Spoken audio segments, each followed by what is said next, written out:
Broadcasting live. It's America's longest running talk show on computers. It's Computer America, bringing you the biggest names in technology with guest interviews, new products, and your emails. Listen live at computeramerica.com on any device around the world. Email the show at live@computeramerica.com or find us on social media.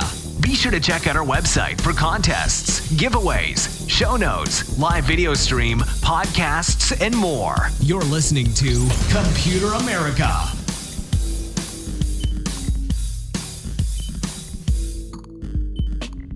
Hello and welcome everyone into the Computer America Show. We are the nation's longest running, nationally syndicated radio talk show on computers and technology. And everyone, welcome into the program. I hope that you're doing well and you are ready for today's program because, well, you may guess it, we have Ralph Bond. He is our science and technology trends correspondent. And what that exactly means, well, we'll get into that in just a little bit. But suffice to say, for now, computeramerica.com.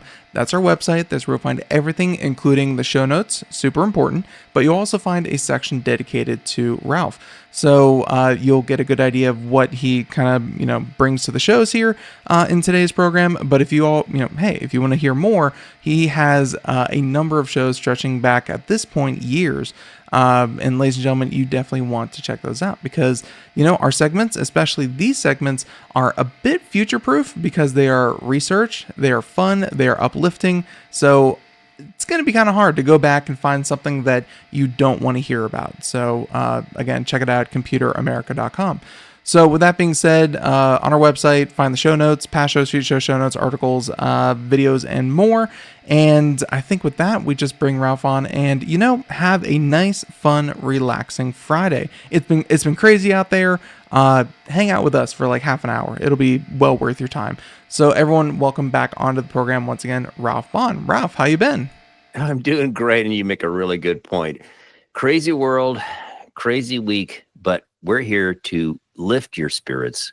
And let me explain, especially if you're brand new to the show, first of all, welcome. What Ben and I do each Friday is highlight 4 recent articles that show us key trends and developments in all kinds of things: artificial intelligence, robotics, medical technology, sustainable energy technology, transportation advances, agricultural technology, space research, physics, you name it, across the board. But most important of all, what we're going to do is give you an oasis of positive news thanks to the world of science and technology.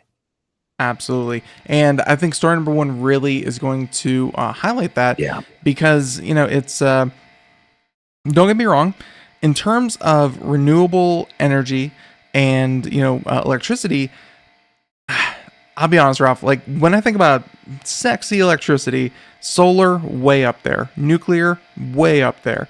Wind, kind of getting left by the wayside. Not saying wind isn't important. I'm just saying innovations in wind technology, they build bigger and bigger turbines. Things get a little bit more efficient. Maybe they put them in the ocean. But by and large, wind has kind of fallen by the wayside when it comes to at least innovations, if not implementation. So story number 1 might change that a little bit. Yeah, that's a good point. There's a lot of research continuing on with wind energy generation. And this first story, as you point out, is a good example. This comes from Electrek. That's electrek.com. Great source. Check it out, folks. Headline: Bill Gates backed rectangular turbine pilot could upend wind power.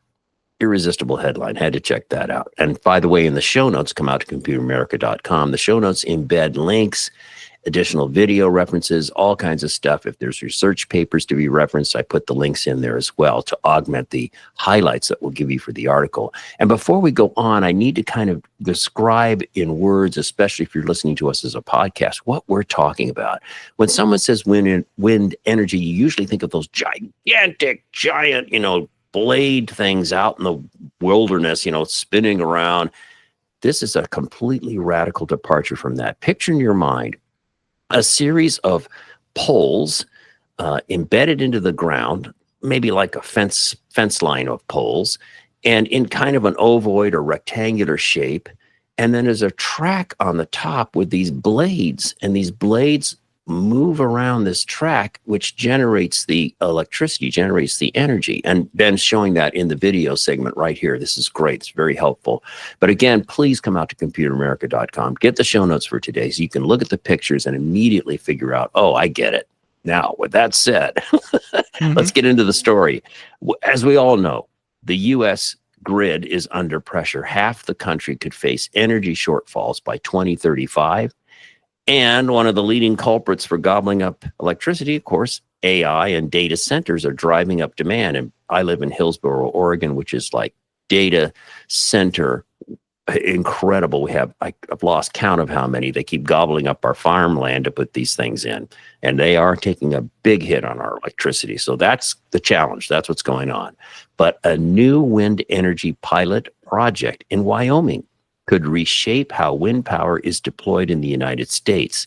And there's an outfit called Heirloom Energy, backed by Bill Gates' Breakthrough Energy Ventures, has begun testing a rectangular wind turbine system that promises to be cheaper, faster to install, and more land efficient than traditional 3-blade turbines that you think of, those gigantic things.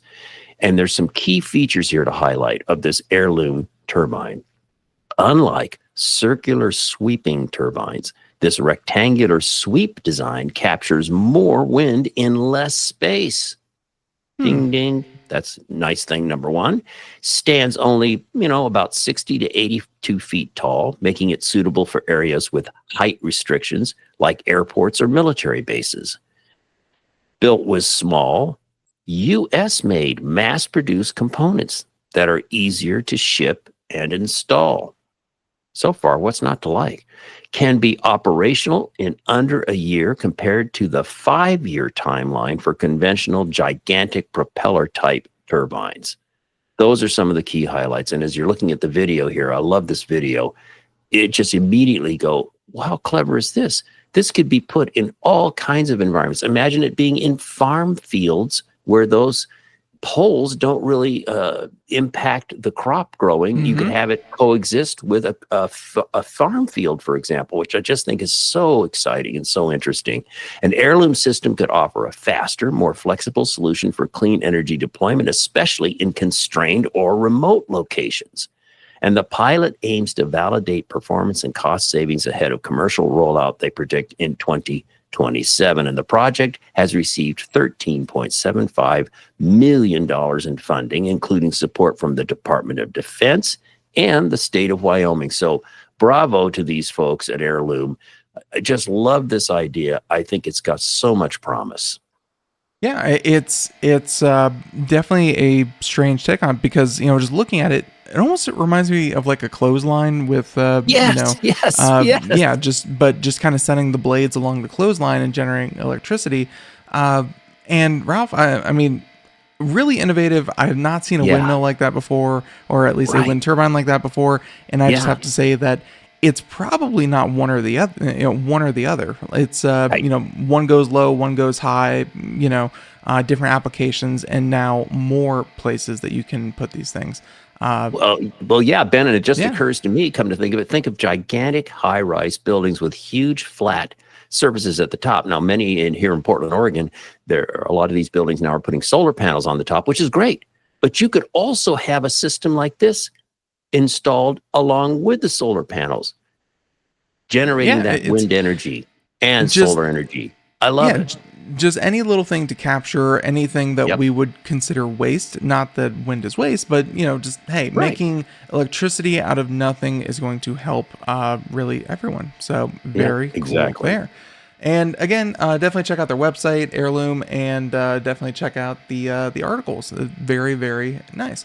So, story number 1, story number 2. Let's go ahead and go on down. And this might have been why Harry Potter in the world of Harry Potter, they used owls because they could, get you your note without alerting the authorities or anyone else. Yes. But let's talk about owls and really hey, speaking of trends, the natural world inspiring technology, because, I think we've said on the show before, Ralph, that, evolution has that knack of over a billion years, 800 million years, however long it's been, of really working out the kinks, finding out what works best, and, kind of running with it.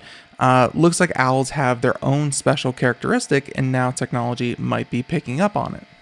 Absolutely. This is a really, really interesting story. And by the way, in the community of journalists and podcasters who follow science and technology, this story has been picked up by a lot of outlets.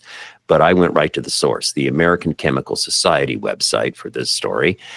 Headline, Owls' Silent Flight Inspires New Noise Reduction Technology. It's a great example of scientists looking at nature and saying, how do owls do this? Hey, wait a minute. Can we make a material that emulates, in a way, the principles of an owl's wings to help reduce noise in things like automobiles, et cetera, et cetera? So we're going to learn more about this as we dive into the story. So researchers at China's Tiangong, I hope I'm saying that right, university have developed a lightweight 2-layer aerogel that mimics the silent flight of owls to combat noise pollution in urban and industrial settings. Wow. And in the show notes, we have a lot about what's the deal with owls and their wings and the way they're designed that have this principle of being silent. By the way, we have a family friend. Our home is not too far from a wooded area where we like to take the dog on the walks. And one of our neighbors, one of our friends and family friends was out walking, and unbeknownst to her, an owl suddenly flies down, takes her hat, and flies off. And she never heard anything, So owls are masters of stealth, and their feathers are a big reason why. Their ability to fly almost silently is due to a trio of specialized adaptations in their wing and feather structure. Now, in the show notes, I've got all the geek out here. You can learn all about it, but very quickly, serrated leading edges on the wing, velvety feather surface, soft fringed trailing edges, and the size of their wings. All of that combines to give them this stealth and silent ability. And these adaptations serve two purposes. They help the owls sneak up on prey, like our friend who lost her hat, and allow them to hear faint sounds from their prey without interference from their own wing beats. So because their flight sound is so soft, they can continue to hear the sounds of their victims that they're going to go and pounce on. Yeah. Wow. Owls are really amazing creatures, and glad that they're kind of reverse engineering what they do. I also live near a wooded area, Ralph, and sometimes I let out. We have a 9-pound dog. It's actually Craig's dog. We actually let Craig's 9-pound dog out, and sometimes I'm like, I'm sure the owl won't pick that one up. I'm sure it's good, but. Yeah, so far the dog's safe, and the owls are keeping to the woods. But please continue with the article. So far. Yes. Yeah. So going back to what the researchers did, the nature-inspired design is what these university researchers in China have explored. So they created this aerogel. So the bottom layer is a honeycomb-like porous structure created using frozen hexane droplets that absorb low-frequency sounds like engine rumbles. And in the show notes, I have a side note if you want to geek out on what are hexane droplets. I didn't know, and I had to go get this information, so you can check that out if you wish. Now, the top layer of the aerogel is made of silicon nanofibers, and this fluffy surface dampens high-frequency noise like squealing brakes. And notably, the researchers found that owl-inspired aerogels can, get this, absorb 58% of sound waves that strike it. 58% of sound waves that strike this aerogel, surpassing the threshold for effective noise control materials, and reduce 87.5 decibels of automobile engine noise to a safe level of 78.6 decibels, which is a better reduction than existing high-end noise absorbers that we have available today. And this new aerogel that they've created It can maintain structural integrity through 100 compression cycles with only 5% deformation. That's very geeky, but very important. And then to wrap things up in a way here, what are the real world applications? Well, automotive and industrial soundproofing, urban noise barriers. Interesting. Potential health benefits by reducing risks linked to chronic noise exposure, for example, cardiovascular disease and hearing loss. I hadn't thought about cardiovascular disease, which is near and dear to my heart, no pun intended, being related to chronic noise. That's interesting. Of course, hearing loss, that makes sense. And to wrap things up, this innovation offers a durable and scalable solution for quieter environments, proof that sometimes the best technology starts with a bird in flight. I love that ending. For sure. No, it all great points, and I was definitely thinking about something that is becoming more and more obvious to a younger generation is that hearing loss happens sooner and sooner and sooner, especially with Yes. our new I say new, past 20 years, our love of in-ear headphones. Yes, yes. Those are causing a lot of problems. So Yeah. bring down the noise. I always love that. And hey, this is a very cool way to do it. So love to see more happen with that research. So there you go. That's story number 2. Story number 3. If you're following along in the show notes, which are posted by the time that you hear this. So story number 3, Right. you can see here, we're going to put the fence in Fent Friday, I guess you could say, or at least take the fence out of it. Ideally, would be a better way to say that. So, Ralph, story number 3. Yes. This comes from one of my favorite research institutions, the Department of Energy's Pacific Northwest National Laboratory in Washington State. Folks, these people, as I've said so many times before, are the MIT of the Northwest part of our country. Amazing people. Salute to them. Headline: Contactless system to detect fentanyl and other drugs. This is really cool, and wait until you find out how accurate this system is. It just will blow your mind. So let's get into this.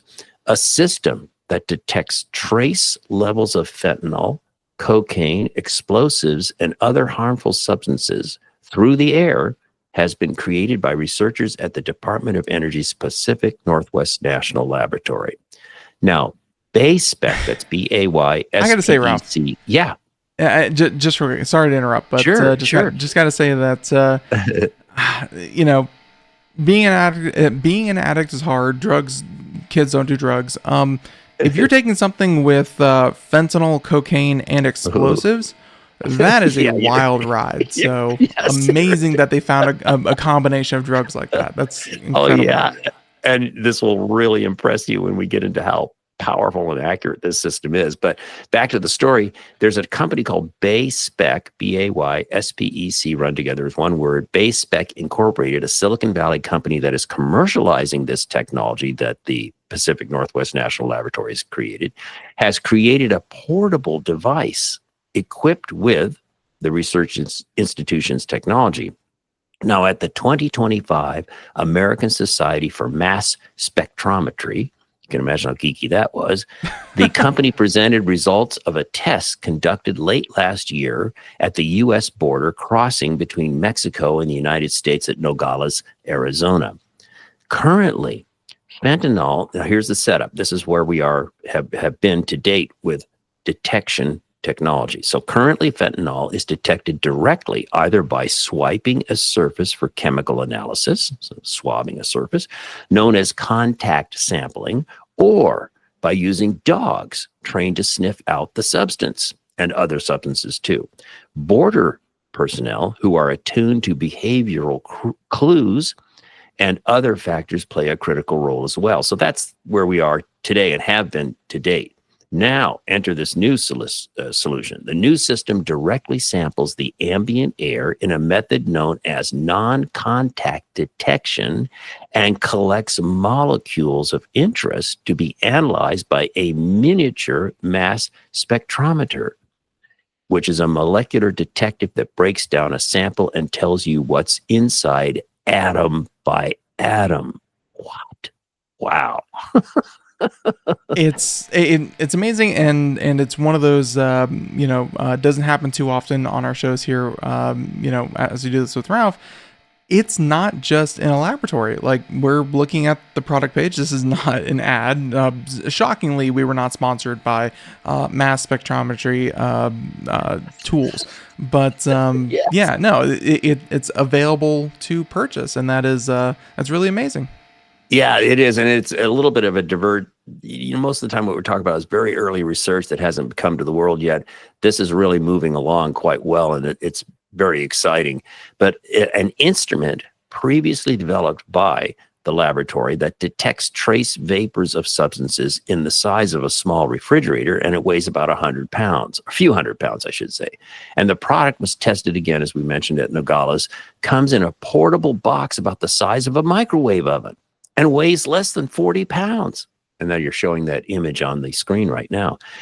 Very, very compact. The system developed by the research laboratory is remarkably sensitive. Now, you're going to love this. In the laboratory, the system can detect fentanyl and other substances, including cocaine, methamphetamine, and explosives like TNT, PETN, which is a powerful explosive and vascular dilator used in medicine, which is weird, and nitroglycerin at levels of just 10 parts. Wait a minute, let this sink in. At levels of just 10 parts per quadrillion. Now, I love this in the article. They give this example to help you visualize how sensitive this system is. That would be equivalent to identifying a single pine needle from all the pine trees in the state of Washington, or being able to pluck out a single coin from a stack of pennies more than 17 million times higher than the height of Mount Everest. What?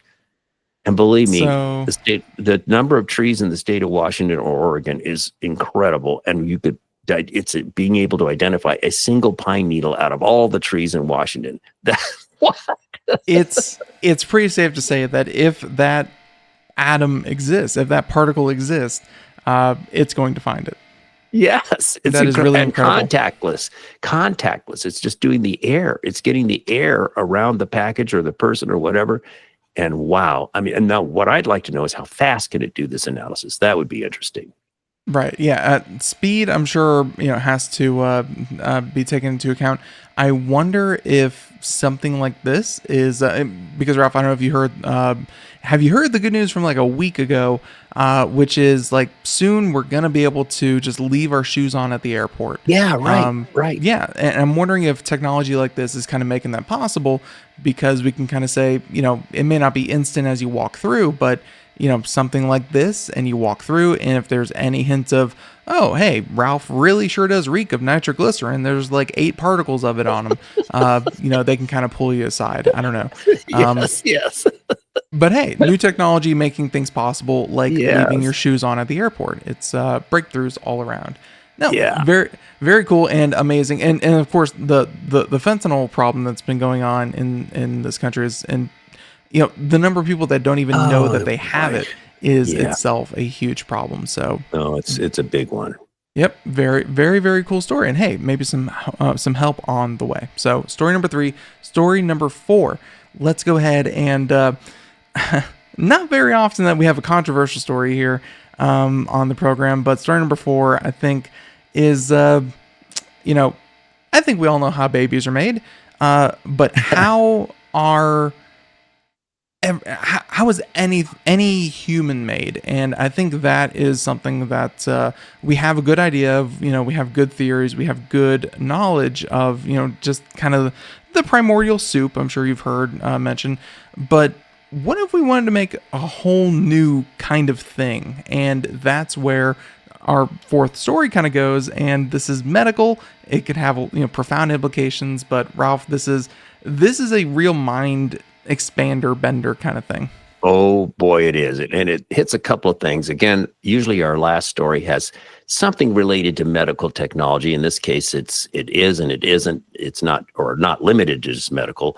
And it is controversial, but very, very interesting. This comes from iflscience.com. Headline: controversial world first project to create human DNA from scratch takes its first steps. Subhead, the massive project will likely take decades to complete, but it has significant oversight built into it to ensure it remains ethical. Well, that's always nice, but we'll see. Fascinating story, folks. So let's get into it here. A groundbreaking and controversial scientific initiative has begun in the United Kingdom. It's called the Synthetic Human Genome Project.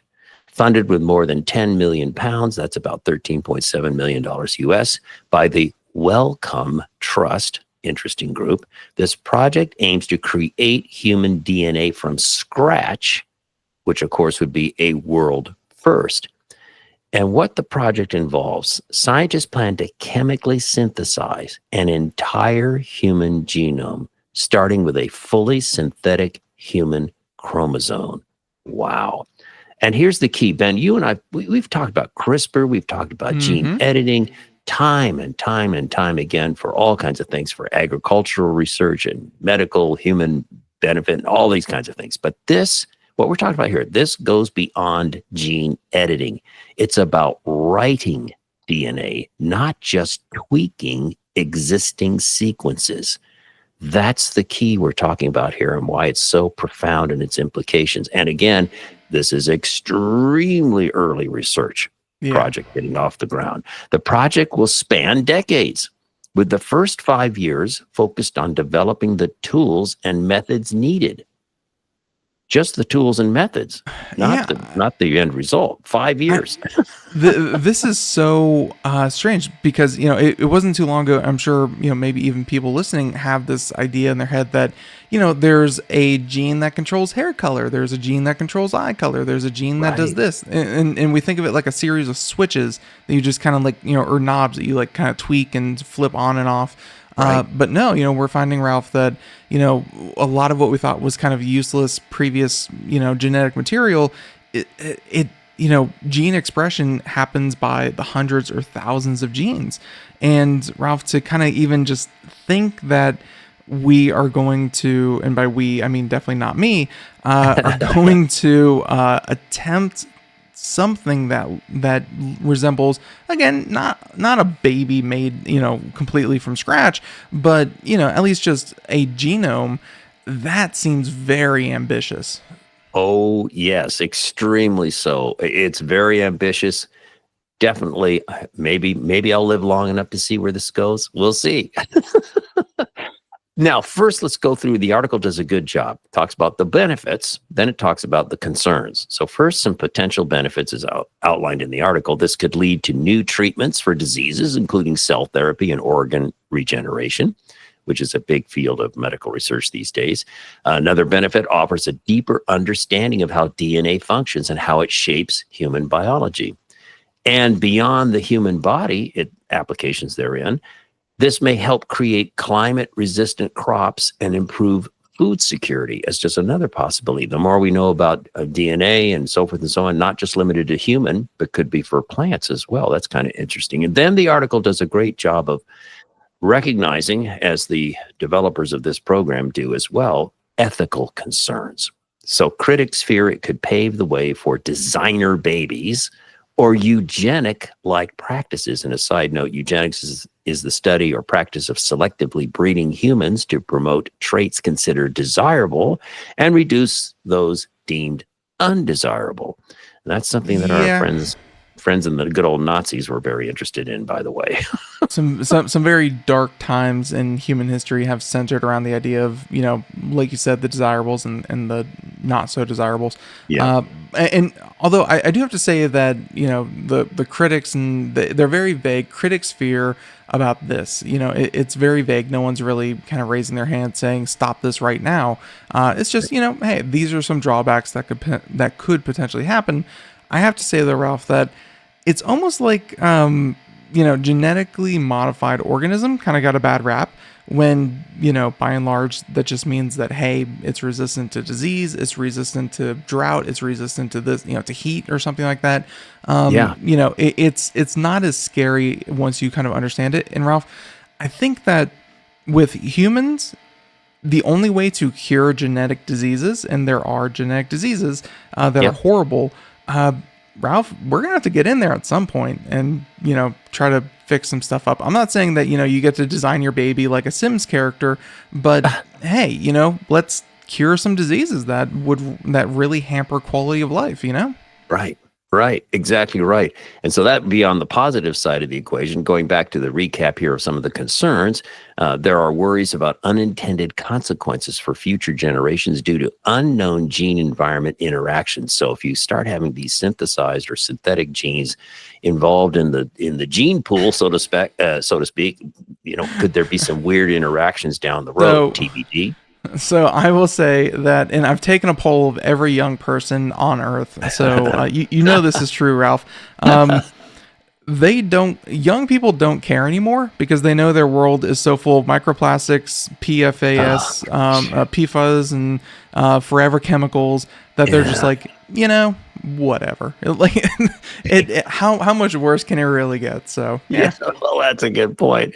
Now to conclude here, and again, what we do is just pull out the highlights. You really want to dig into these stories, again, come and get the show notes at computeramerica.com, and you can dive as deep as you wish. But to wrap things up here, the project does include ethical oversight and aims to be transparent about its goals and implications. So they're trying very hard to build in controls.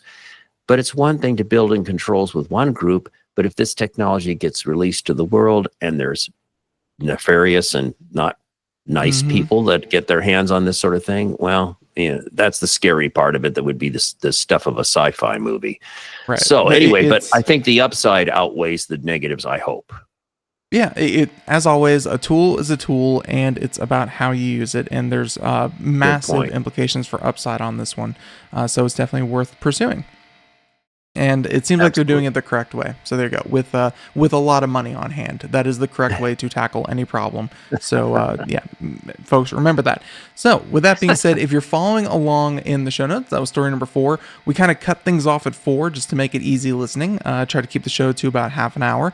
But ladies and gentlemen, you may notice there are more stories, and Ralph's going to go ahead and give you the headlines. And you can come out to our website, computeramerica.com, go to Ralph Bond's section at the top there, and you will find all these honorable mentions. You can read more about them. I would say study, but hey, this is pleasure. So you can read more about them, dig deeper, and really find out about these stories because they're just as good as the first 4. It's just, hey, we don't have time. So Ralph, let's go ahead and at least give them the headlines. Yeah, you got it. This is the first of 4 honorable mentions this week. Comes from interestingengineering.com. Headline: Scientists rewind heart aging using lab-grown scaffold that mimics young tissue. Wow. Very, very compelling and very encouraging. So please check that out. The next one comes from techexplore.com. Headline: Study shows making hydrogen with soda cans and seawater is scalable and sustainable. How can you resist that headline? I think I saw that in Back to the Future. There was some scene with Marty McFly. Yeah, I saw that. Soda cans and seawater for scalable hydrogen production. Okay, you got to check that out. Very, very cool. The next one is from motorauthority.com, an automotive-related outlet. Headline: Donut Lab. That's actually the name of the company. Donut Lab reveals an 845 horsepower electric motor weighing 88 pounds. And the thing you have to do is get the show notes, come out, get the links, look at the pictures, because then you'll see what this remarkable in-wheel electric motor is all about. The motorcycle they show is so compelling looking. The motor is in the back wheel. Check that out. That's really fun. And then our last honorable mention, an outfit called Wind, AUG Wind Energy, to install first commercial scale air battery in Germany. Comes from cleantechnica.com. This whole world of air battery, very, very interesting. It's new to me. Check it out. I think you'll find it very, very interesting, to say the least. New to me as well. I have heard of a lot of different kinds of batteries, especially here on our show that we do here with you, Ralph. Air battery is certainly something I have not heard of. Yeah. So, ladies and gentlemen, if you want to learn more about that, computeramerica.com, scrolling down to the bottom of the show notes, and you will find that story. So, Ralph, I want to thank you so much for coming on the program and sharing these amazing stories with us, doing the work. Ladies and gentlemen, he puts in so much effort into the show notes. It shows, it's beautiful, and hey, you can find it at computeramerica.com. So until next time, I want to say, everyone, thank you so much for tuning in. We will Ralph joins us every single Friday to talk about 4 new amazing stories. And ladies and gentlemen, until then, have a great day. Thank you so much. We'll catch you next time. Do something fun this weekend. Have a good one. Bye-bye.